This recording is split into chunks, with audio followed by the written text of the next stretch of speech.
Hallo, herzlich willkommen bei mir auf meinem Kanal Kreuz Dame und herzlich willkommen zu einer gemeinsamen Stickzeit.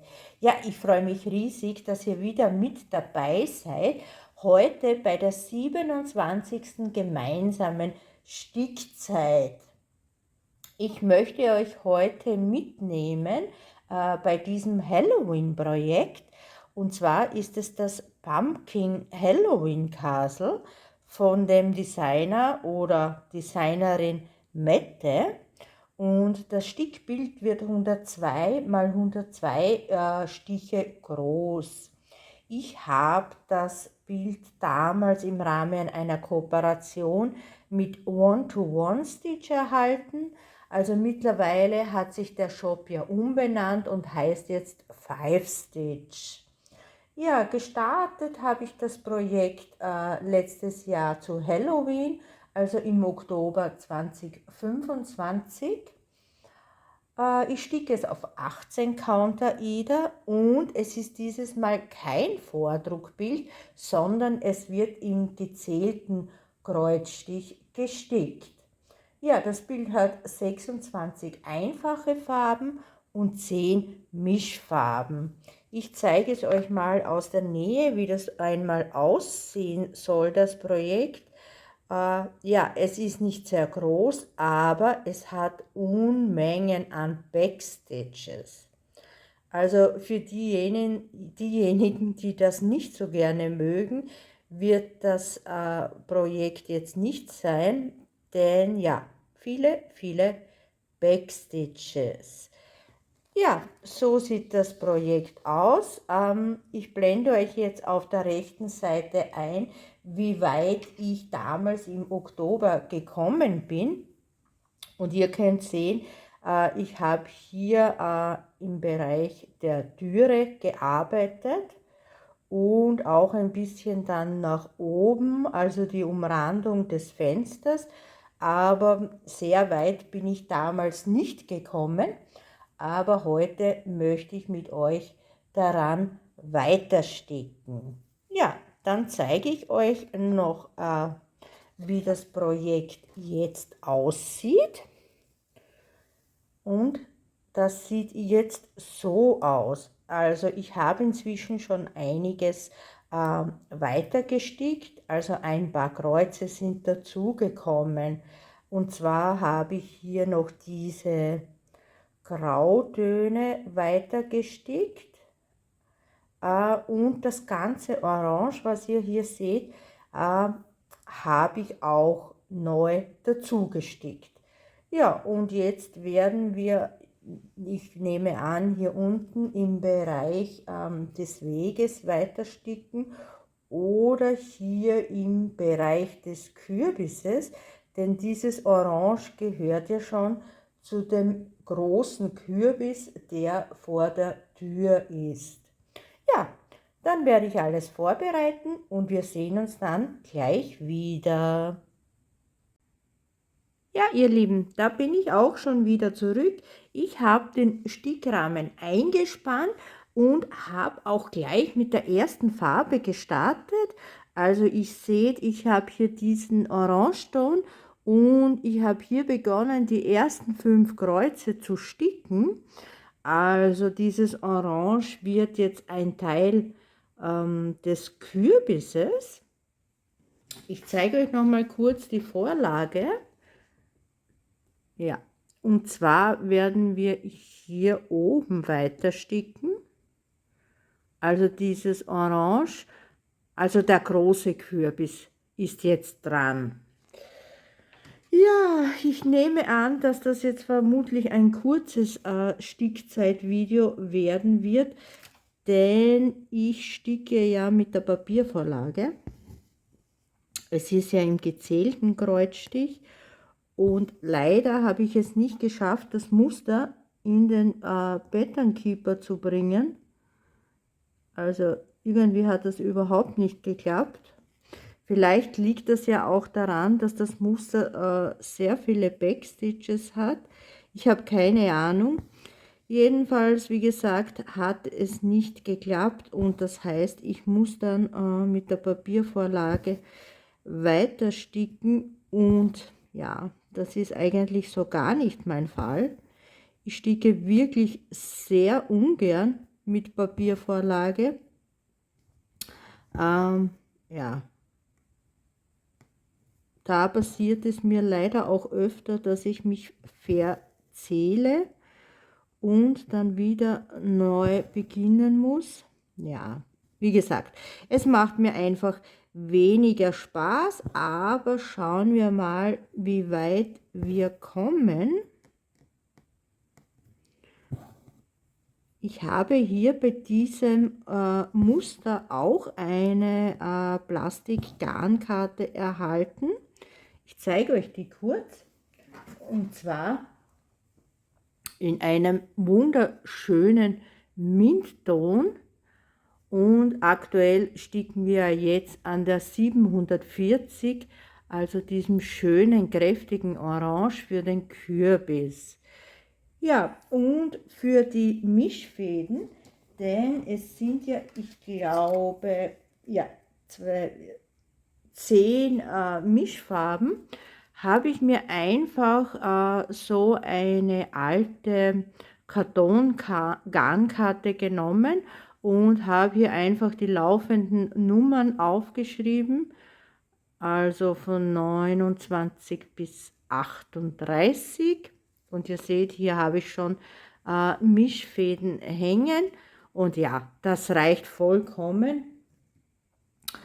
Mehr braucht man tatsächlich nicht bei diesem Bild. So, ich habe schon 10 Stiche geschafft in dem Orange.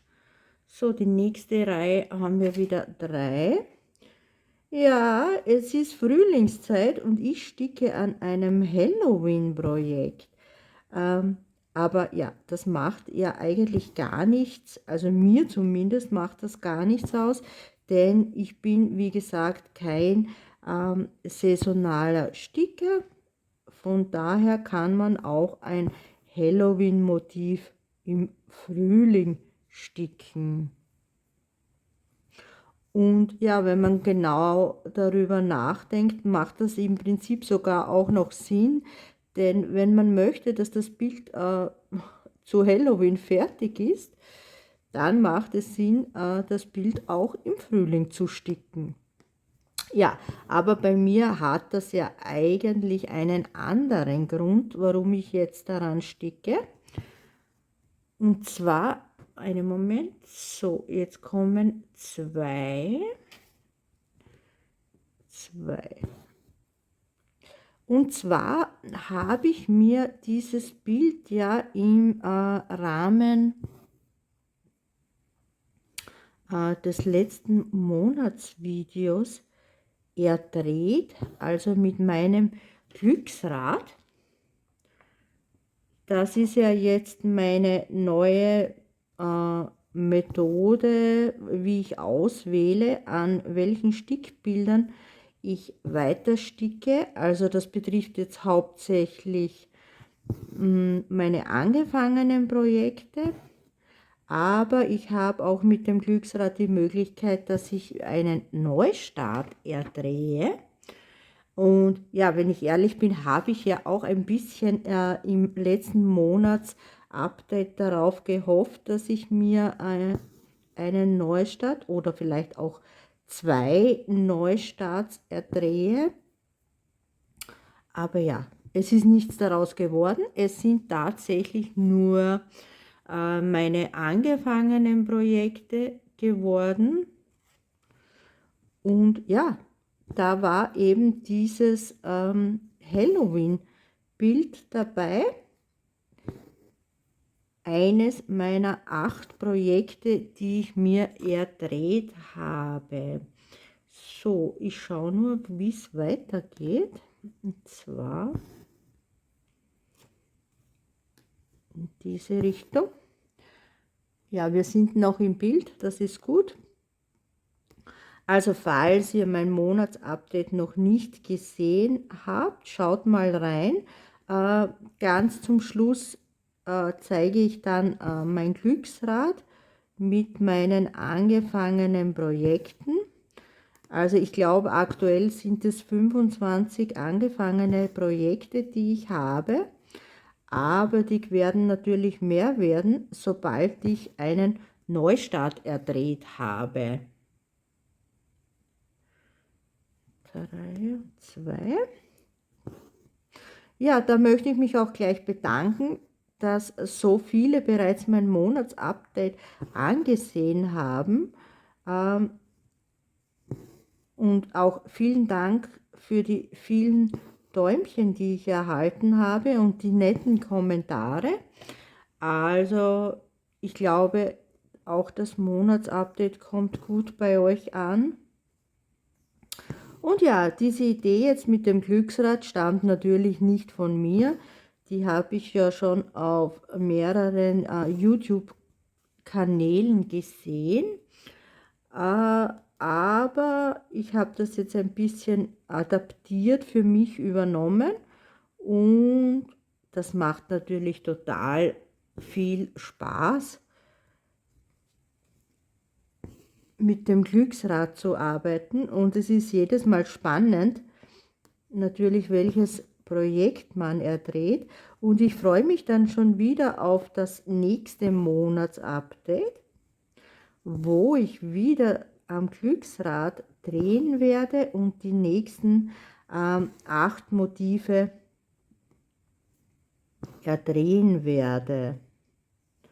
Natürlich freue ich mich auch, meine Fortschritte zu zeigen.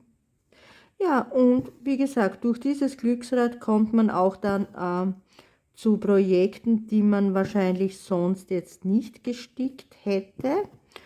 Also dieses Bild war auf jeden Fall jetzt nicht mein Favorit, aber wie gesagt, die Vorgabe ist eigentlich, dass man zumindest einmal in diesem Monat das erdrehte Bild in die Hand nimmt und daran stickt. Und ja, wie man sieht, ich habe bereits vorher schon ein bisschen daran weiter gestickt, also vor dem Video, und jetzt sticke ich wieder daran. Also man macht dann doch Fortschritte, wo man das dann eigentlich gar nicht erwartet hätte. Also von daher macht dieses Glücksrad auf jeden Fall Sinn für mich und für meine Projekte. Es dient jetzt in erster Linie nicht zum Abbau meiner Projekte, sondern einfach ja, als Entscheidungshilfe, woran ich sticken soll im Monat. So, sind wir dann gleich wieder oben.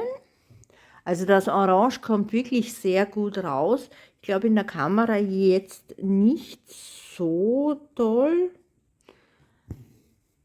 Wir haben zwar schönes Wetter, aber immer wieder ziehen hier ein paar dunkle Wolken durch und ja, dann wird es immer ein bisschen dunkler im Video.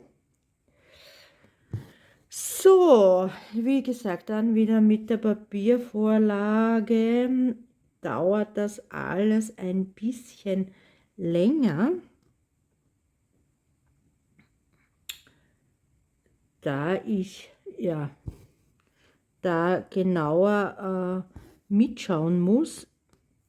Und das nächste, was auch das Problem ist, es ist direkt auf der Vorlage, sind dann auch gleich die Backstitches mit eingezeichnet.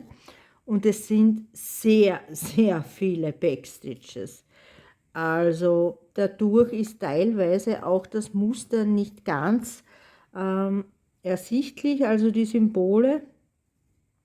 Und das macht das Ganze natürlich noch eine Spur schwieriger oder besser gesagt etwas mühsamer. So, dann noch 2 Kreuze.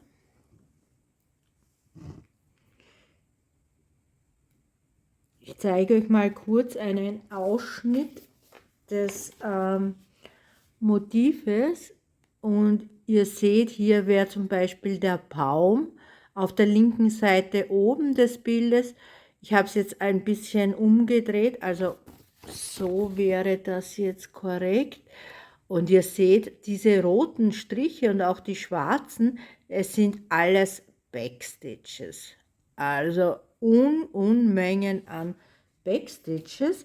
Ja, da hat man dann auch nach dem Sticken der Kreuze noch viel damit zu tun. Aber davon bin ich ja noch weit entfernt. Und jetzt schaue ich mal, ob dass ich noch einiges an Fortschritt schaffe in diesem Monat, denn ich weiß ja gar nicht, ob ich es dann auch nächstes Monat wieder erdrehe bzw. erspiele, dieses Bild. Ja, sollte ich es nochmal drehen nächstes Monat, ja, dann werde ich auch nächstes Monat daran sticken. Also ich muss nicht unbedingt zwangsweise das Projekt wieder wechseln. Ich sticke auch gerne mehrere Monate an dem Projekt. Ja. Ja, wie ihr dann auch im Monatsupdate hört, es sind jedes Mal 8 Projekte, die ich mir aussuche. Also ich weiß jetzt noch nicht, ob das passt mit den 8 Projekten. Einen Moment, 1, 2, 6 nach unten. Ja, aber das werden wir dann mit Ende April sehen beim nächsten Monatsupdate, ob das auch so passt mit diesen 8 Projekten. Denn zu diesen 8 Projekten kommt dann ja auch noch mein Heaven and Earth Soul. Der ist, also der wird nicht erdreht, sondern an dem sticke ich jedes Monat.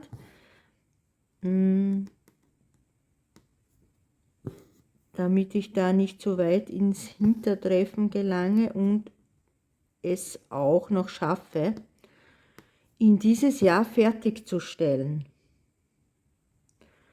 Und ja, was noch nicht dabei ist bei meinem Glücksrad sind meine verschiedenen Perlenbilder. Da sticke ich ja aktuell an der Katze im Schneeballstrauch von Dokareva. Dann sticke ich an dem 11-Count-Bild diese Vögelchen am Zaun mit den transparenten Perlen. Und dann sticke ich noch mein 9-Count Perlenbild, den Perlentiger. Ja, das war es dann auch schon. Also diese 3 Perlenprojekte sind auch nicht dabei bei meinem Glücksrad, denn die sticke ich so nach Lust und Laune und ja, immer wieder ein paar Perlen daran.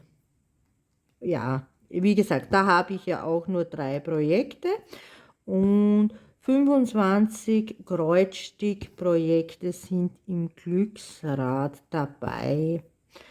Die meisten Projekte kennt ihr wahrscheinlich. Die habe ich schon in einer gemeinsamen Stickzeit gezeigt oder auch ja, ein Unboxing. Aber es gibt auch Projekte, die habe ich noch nicht gezeigt. Die habe ich schon gestartet, bevor ich mit YouTube gestartet bin. Und manche habt ihr tatsächlich noch gar nicht gesehen.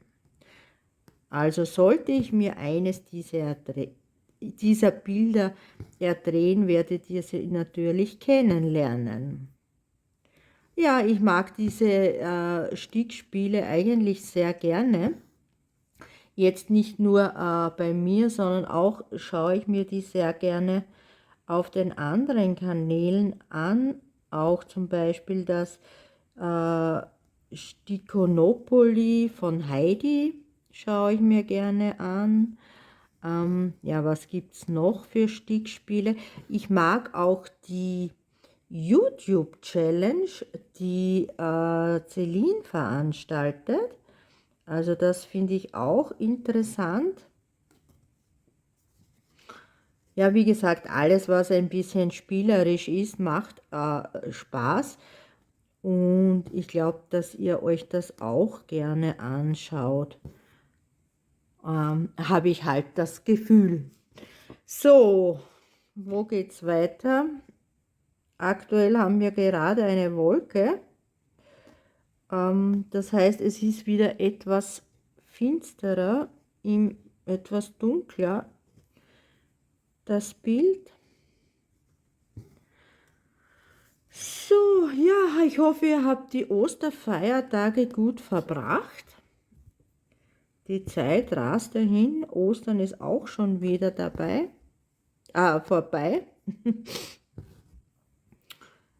Also ich habe die Tage sehr gut verbracht. Zum einen habe ich am Samstag, also dem Kar-Samstag, gearbeitet, und zwar Nachtdienst. Am Ostersonntag war ich dann etwas müde nach dem Nachtdienst und ja, habe ein bisschen draußen entspannt, denn wir hatten am Ostersonntag wunderschönes Wetter. Also um die 25 Grad, also in der Sonne natürlich noch wärmer, also wirklich, wirklich tolles Frühlingswetter. Und ja, und jetzt am Ostermontag, also ihr seht das Video ja am Dienstag, jetzt am Ostermontag waren wir mit der Familie frühstücken, was ja auch ganz nett war, und zwar frühstücken in einem Lokal, wo es Frühstücksbuffet gab. Wir hatten dort einen Tisch reserviert für 10 Personen. Ja, und dann haben wir ganz gemütlich gefrühstückt, und das ist ja das Tolle an einem Buffet, dass sich jeder das nehmen kann, worauf er Lust hat.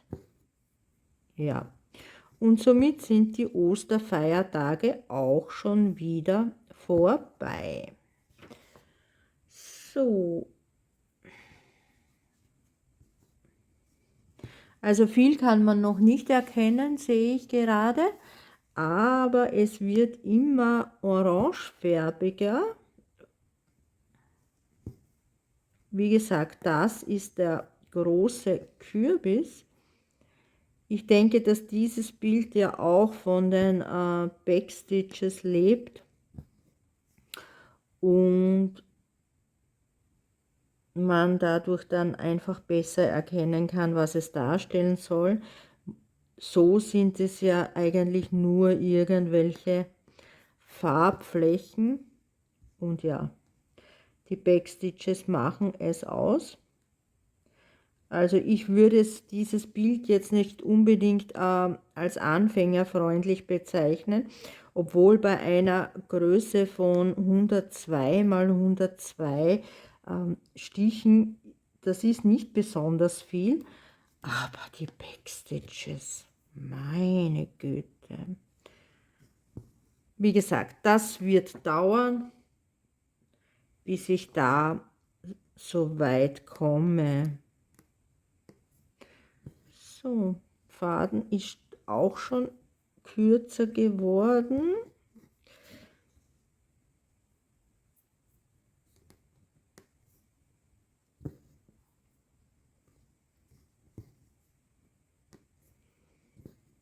Also das Orange ist wirklich eine sehr schöne Farbe. Ja, woran stickt ihr jetzt eigentlich? Ist es bei euch ein eher Frühlingsprojekt oder stickt ihr so wie ich auch kreuz und quer auf das, wozu ihr gerade Lust habt? Könnte ja auch ein Halloween-Motiv sein. Oder auch ein Weihnachtsmotiv. Kann man auch im April sticken. Ja, dann kommt ja auch bald Stitch Mania. Ich höre da ja schon immer von den Plänen meiner YouTube-Kollegen, was sie alles planen zum Neuansticken. Also das ist ja der Sinn von Stitch Mania, die Neustarts. Ich glaube, dass ich daran nicht teilnehmen werde, sondern einfach weiter mit meinem Glücksrad arbeiten werde und so meine Projekte voranbringen werde. Das kann sich natürlich noch ändern, aber ich glaube nicht, dass ich daran teilnehme. Und meine Neustarts wird es dann nur geben, wenn ich mir das Feld Neustart erdrehe. So, Farbe Orange ist jetzt beendet. Ich hoffe, dass ich mich nicht verzählt habe. Das ist jedes Mal meine große Sorge bei diesen gezählten Kreuzstickprojekten und noch dazu mit Papiervorlage, wo man die Symbole teilweise nicht erkennen kann aufgrund der Backstitches. Ja, ist nicht unbedingt leicht zu sticken. Einmal sollte ich noch den Faden für den Pinstitch durchbringen.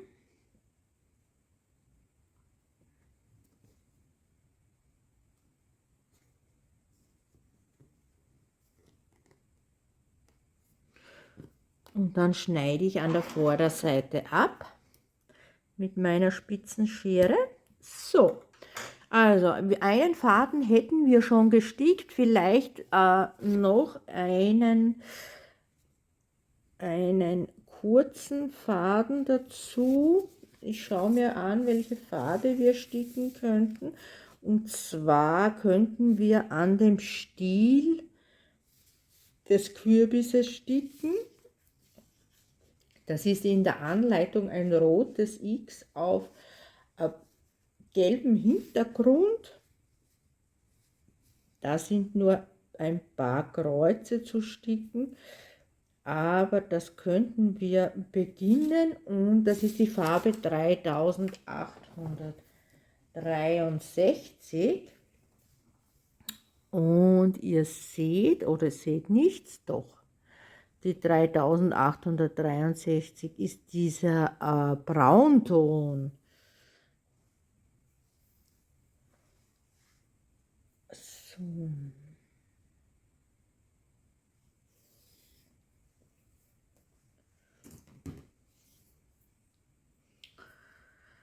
Ja, also ein paar Kreuze machen wir noch, dann werde ich das Video auch beenden. 25 Minuten haben wir auch trotz allem schon geschafft. Es soll ja nur einen kleinen Einblick geben in mein aktuelles Stickprojekt. Also dieses Orange kommt wirklich, wirklich schön raus. Das gefällt mir schon mal sehr gut. Und jetzt kommt noch der Stiel beginnt hier. Die 3863. Ja, man hat schon gut zu tun bei diesem Bild. Also es mag wirklich durchaus täuschen, dass es sehr klein ist. Aber es ist wirklich viel dabei zu tun. Und man darf ja auch nicht vergessen, man hat auch noch die Mischfarben.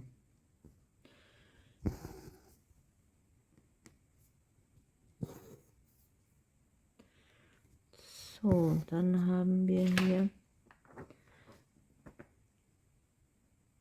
3. Ich finde es halt nur schade, dass ich es nicht geschafft habe, das Muster in den Pattern Keeper zu bringen. Ja, vielleicht hat da jemand eine Idee. Oh, Entschuldigung, jetzt bin ich bei der Kamera angekommen. oder auch einen Link, wo ich da nachschauen kann, wie das am besten funktioniert. Oder funktioniert das gar nicht, weil die Anleitung so viele Backstitches beinhaltet. Nun gut, aber auch so sind ein paar Kreuze geschafft. So, dann haben wir 2 in dieser Reihe.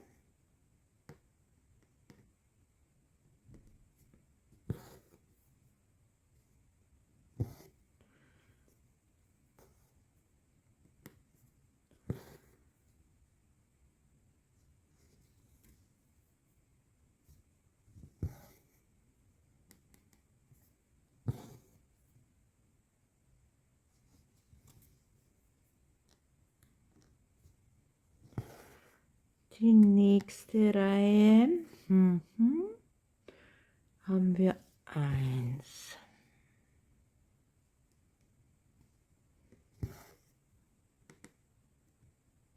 Und noch einmal 2.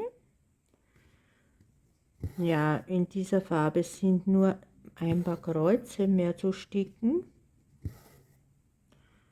Dann ist das auch geschafft. Und dann werde ich mich auch wieder meinem anderen Projekt widmen, meinem Fokusprojekt, also den Heaven and Earth Soul. Aktuell arbeite ich ja auf Seite 4, also 3 volle Seiten habe ich gestickt. So, Moment, wo geht es weiter? 2 und 1.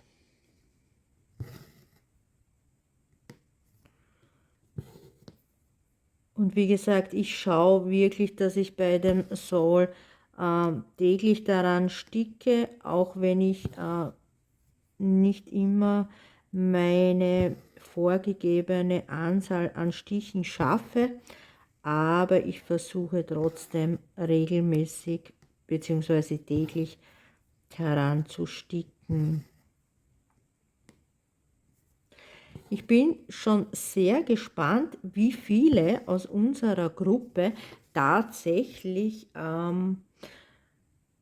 den Soul beenden können. Also auf das bin ich wirklich gespannt mit Ende des Jahres. Manche sind ja wirklich schon sehr gut im Rennen und haben schon mehr als die Hälfte geschafft. Also wirklich mein absoluter Respekt. Also alle Achtung.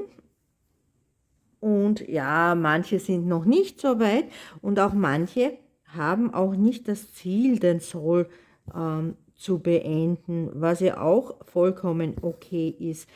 Es soll einfach jeder in seinem Tempo und ja, seine Ziele sticken, so wie er möchte.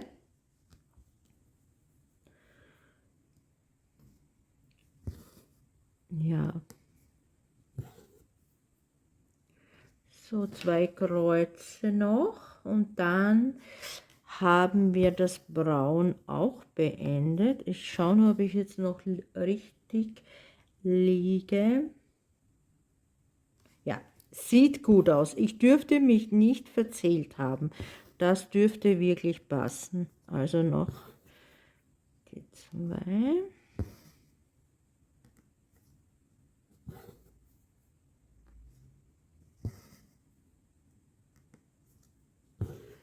Also erkennen kann man noch immer nichts, obwohl wir wieder ein paar Kreuze dazu gesetzt haben.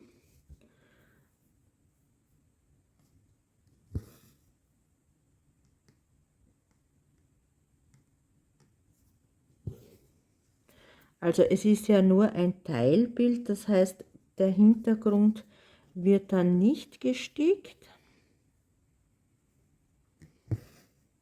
So, dann beende ich wieder mit meinem Pinstitch.